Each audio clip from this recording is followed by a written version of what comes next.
Well, hey guys, welcome back to the show. I'm Dr. Nick Wilson. I'm Dr. Tracy Gross.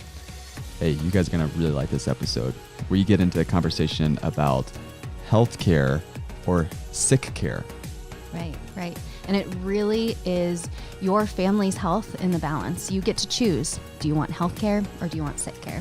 So we talk about why this is the most important decision that you make when it comes to your health and healthcare. So I know you're going to enjoy this episode, healthcare or sick care, your family in the balance.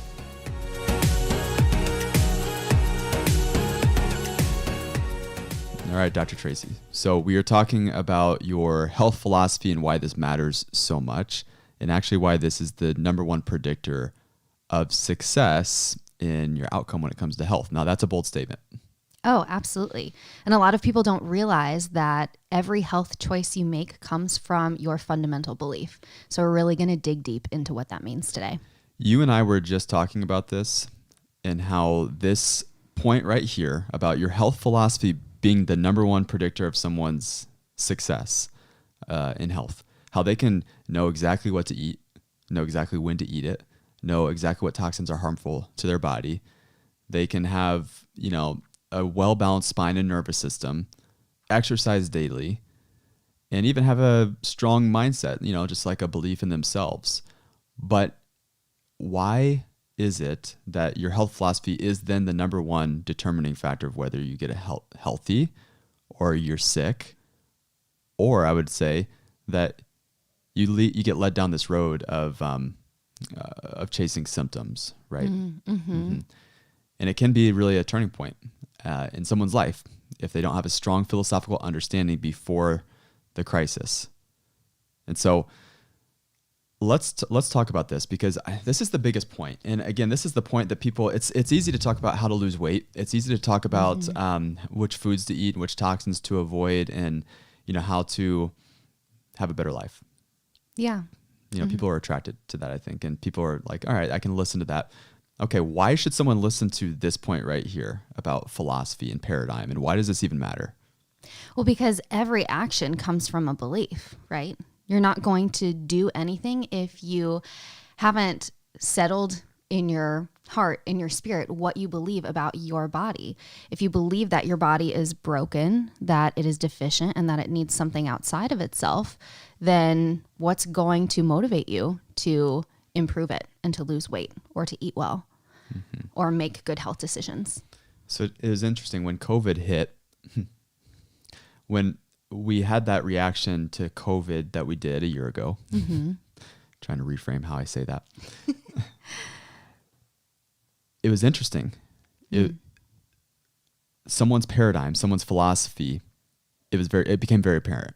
Oh, yeah. When crisis hits, and maybe that's COVID, or maybe that's a fever, or maybe it's a diagnosis. When crisis hits, it's really when the rubber meets the road. Mm-hmm. That's exactly why it's so important that we're having this conversation right now, because you have to get sure in your belief system before a crisis even hits. That's right. So we posed the question when you and I were talking, can your health philosophy hurt you?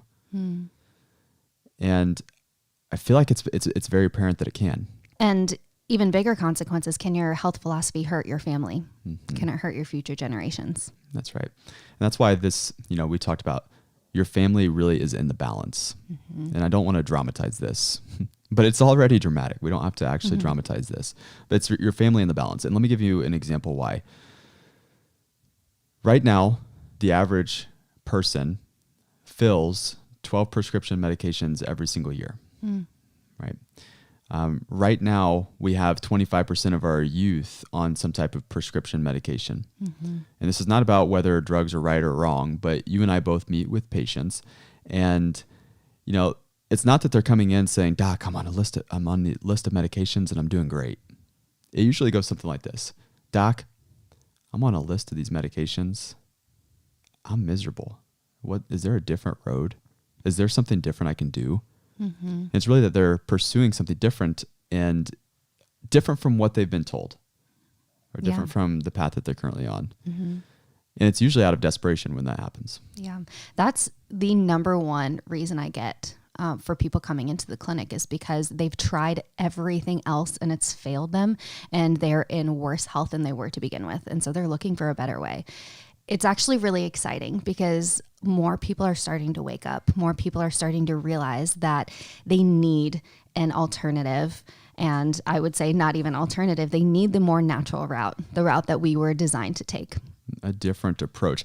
I was reading Barbara Starfield's study, and the title of the article, not even an article, this was a study out of, maybe you can help me where this was posted. Barbara Starfield, she's a medical doctor.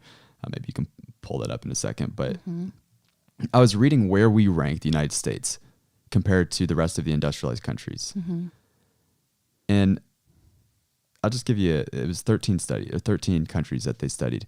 And we rank 13th for low birth weight percentages. So we have the lowest birth weight out of the industrialized world. We ranked dead last for neonatal mortality and infant mortality. We ranked dead last of potential life lost. And so this is one that I feel like gets brushed over and not talked about enough, is potential years of life lost. What does that mean? It means the year that you die, or the year that you got diagnosed with the disease, right? And then the year that you died, that gap there, how many years you're living with sickness and disease. And so what they define that is potential life lost, because how many of us know somebody who they might have been living, but they weren't truly living. Yeah. They might have been alive with a pulse, but they weren't actually truly living. That's a point that I want to highlight. I want people to sit in that, because so many people come in and we, by nature, are minimizers. I think a lot of people say, oh, well, I've had these headaches for 15 years, but they're not that bad. Or whatever condition, whatever symptom, I've had it for this much time, but it's not that bad. But when you stop and think about it as life lost, potential life lost, that's a huge deal. Think of all of the things that you are limited in doing, and the fact that you can't live your life to your fullest potential. We're born to live. Right. We're born to live. We're here to live. So think about that. What is more important than living to your full potential? What is more important than that? Maybe eternally, maybe you can say spiritually, the depth of eternity and understanding that. But years of life lost, even if that's your frame of reference, think about how well do you serve God when you are sick in bed, right? And how good of a mom or how good of a dad are you? How good of a friend are you, right? When you're struggling with your own sickness. When you're struggling with your own sickness, you become very self-absorbed. It's very selfish. It becomes very selfish. You almost have to be to deal with your individual problems that you're dealing with. And so just think about that for a second. That's why one of the, in Newsweek, a long time ago, I have this article from, there's Newsweek and then there's Time.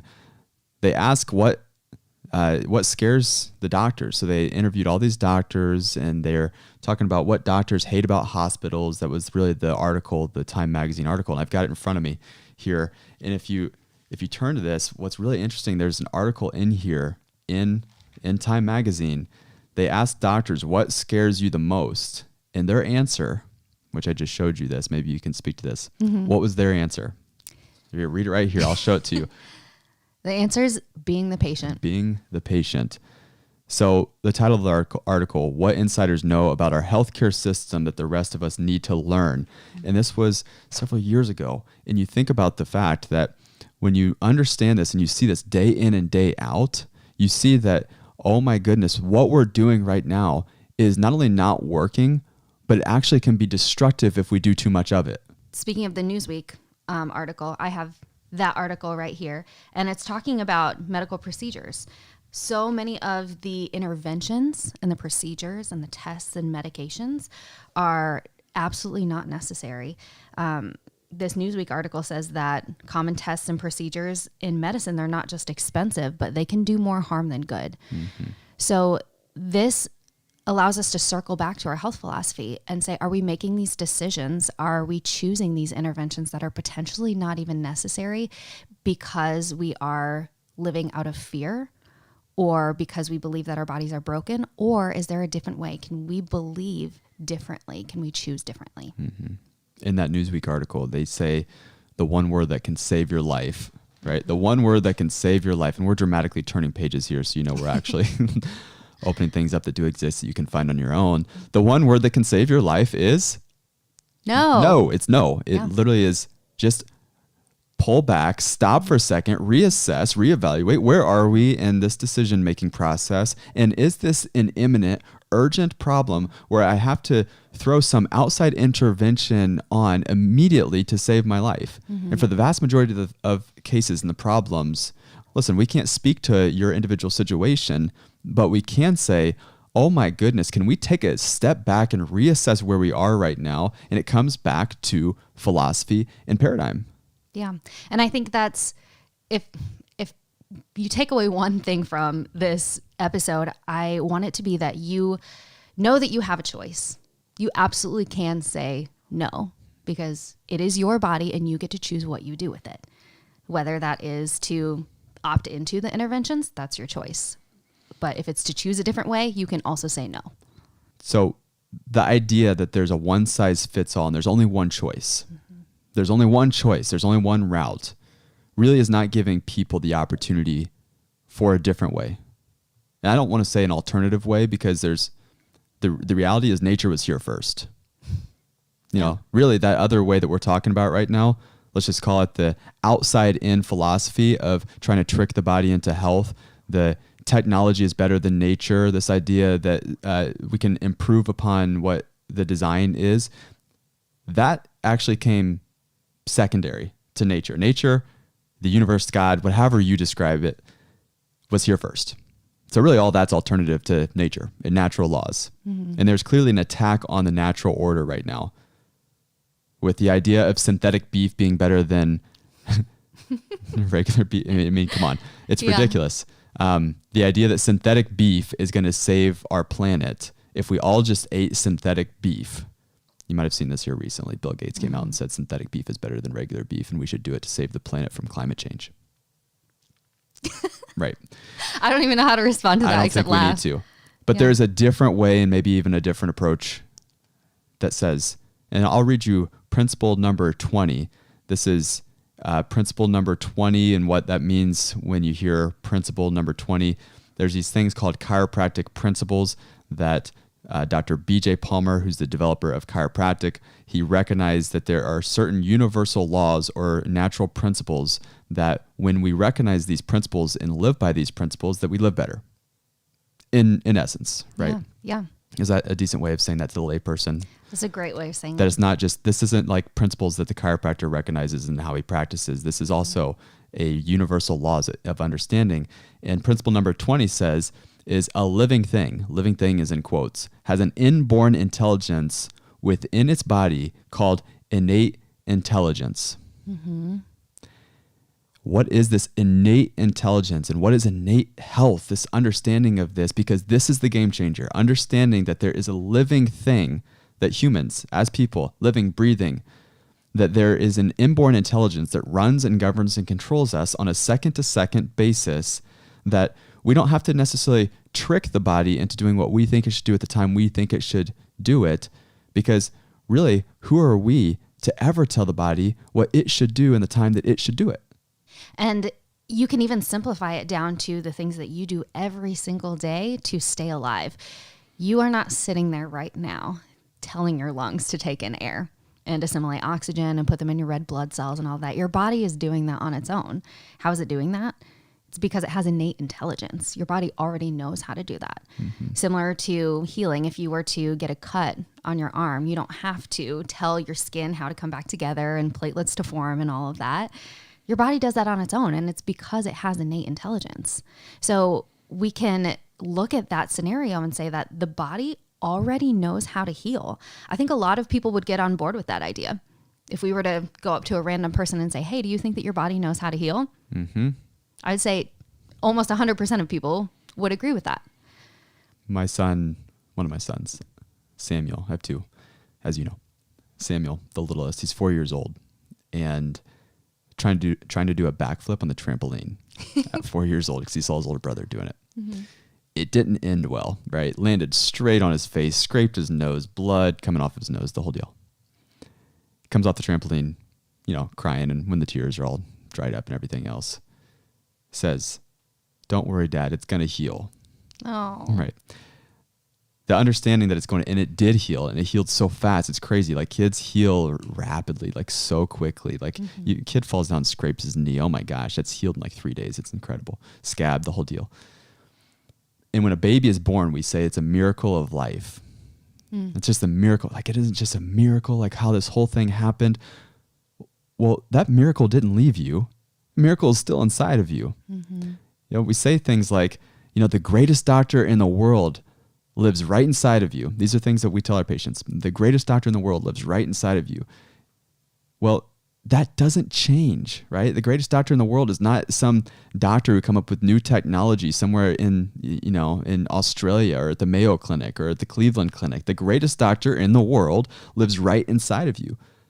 The recognition of that greatest doctor in the world and understanding that, and that the doctor doesn't need any help, just no interference. Yeah. Get out of the way. Say no.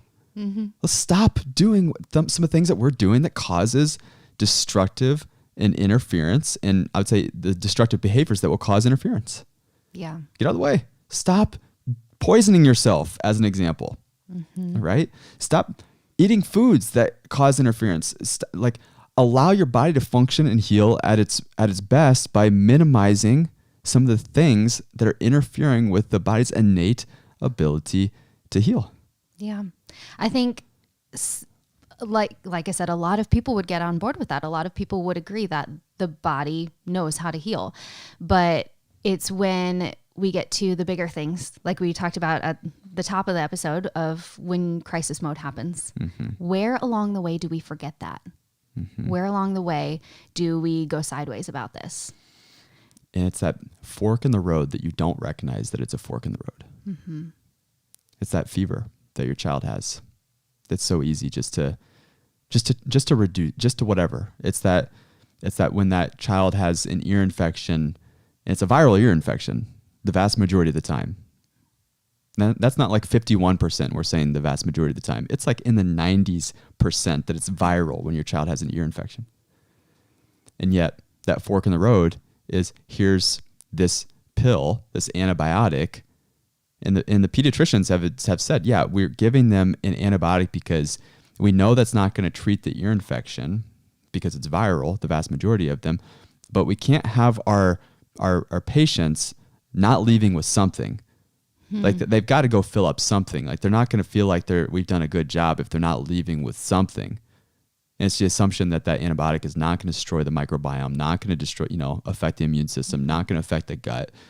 And even if it does, it's minimized and the body's going to end up self-healing and self-regulating. Well, do we take advantage of the natural resilience of the body by doing that? It's a question. Like, do we actually, are we taking advantage of the resilience of the body by just saying, well, it's not going to be that bad for you. Well, accumulate that with all the other things that we do. Like, it's not going to be that bad for you if you're consuming red dye number 40, and if you're consuming, the high fructose corn syrup here at T-Ball. And then what are you going to do when you go to whatever, go for ice cream afterwards? It's not gonna be that bad. It's the accumulation of all these things that it does have a detrimental impact on that person's, let's just say, potential in life. And isn't that what we're really talking about here? Yeah. Is life potential. Potential years of life lost. Why does that matter? Because that's potential life, and however you choose to spend your life is your choice, but you should have the opportunity, let's call it the abundant life or full life or whatever you choose to use as your terminology, but you should have that opportunity. And so recognizing that there are certain things that interfere with your body's expression of life and life within. And that inborn intelligence that, we talk about as Max Living doctors, and that chiropractors certainly have a good understanding and recognition of, is that inborn intelligence within the body. It's not esoteric. It's not weird. It's an important recognition to support the inborn intelligence with the body in the fullness of its expression, if you want fullness of life. Yeah, that's so good. And I mean, what it all comes back to is that your body was made to heal. Designed to heal. Designed to heal. Exactly.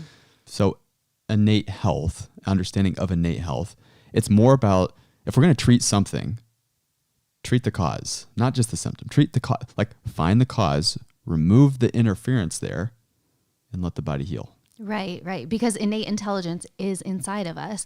We have to take the approach of looking inward. We have to look inside. We can't be dependent on all of these external sources that may or may not be beneficial for us, right? Mm-hmm. So really, it's knowing what we're doing about our health, knowledge of our health practices, from the foods that we eat, from our mindset, knowing how that affects our health for the long term, and then making decisions based on that, based on what we want our health outcomes to be, not just for ourselves, but for our families. Because you investing in your health, you making your health a priority, that directly affects your family. And then as you're raising children, it affects their health philosophy. And then they're going to grow up to make their own health decisions for themselves and for their family. So then when you are pouring into your family, you are changing your community and generations to come. That's how we're going to get healthy. That's how we're going to get well. And that's how we're going to change the face of healthcare in America. So good. I often say that, be the rock that redirects the course of the river. I know this might not be how your family has lived. I know it's not certainly how my family lived, is this max living way in this vitality perspective or on innate health. But you have a choice. You have a decision to make. And that river might be running strong in a certain direction, but you can be the rock that redirects the course of the river for not only your family, but for future generations. You change your DNA by the decisions you make today. You can pass down healthier genes. Even if you have poor genes, you can pass down healthier genes by the decisions that you make today. Mm-hmm. So make good decisions today. Yeah. And then tomorrow too, huh? Mm-hmm. Yeah, today's the day. No better time than the present. Okay, I feel like a good place to close there. Yeah, there's so much more that we can talk about on the topic. So we'll definitely have more conversations about this in the future. Yeah, until we figure out an actual close to this show, we'll just say see you next time. See you next time.